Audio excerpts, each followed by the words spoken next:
dapat maintindihan ng mga anak na hindi lahat ng pagkakataon kaya ng magulang. Not everything can be provided by the parents. Dapat, tama yan, dapat maintindihan. Pero ang kasunod yan, dapat kami mga parents maging honest din sa mga anak namin. Alam mo, mga anak, with all the efforts that I am doing, ito lang ang kaya na. But it doesn't mean to say na hanggang dito lang tayo.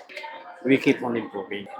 Yung bang nagsasabi ka ng totoo, not to discourage them, but to encourage them. To understand me, but at the same time, be hopeful for the goodness of life and the love of God, the mercy of God. Makakaahon din tayo. Yung mga anak na gano'n na nagsasabing, bakit yung iba kaya bumili ng parents nila para sa kanila, bakit tayo hindi? Kung mag-insist yung mga anak ng gano'n, kasalanan ng parents yun. Dahil hindi klinaro, hindi inarticulate ng parents na hanggang dito lang tayo.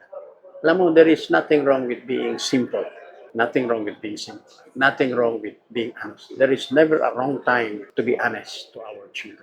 Let us just be honest na, anak, hanggang dito lang tayo. Yung kaya kong bilhin na sapatos, yung hindi branded. Yung kaya kong bilhin na cellphone para sa iyo ay hindi iPhone, yun lang. And I wish I can buy a better cellphone for you in the future. Pero hanggang ngayon, dito lang muna tayo.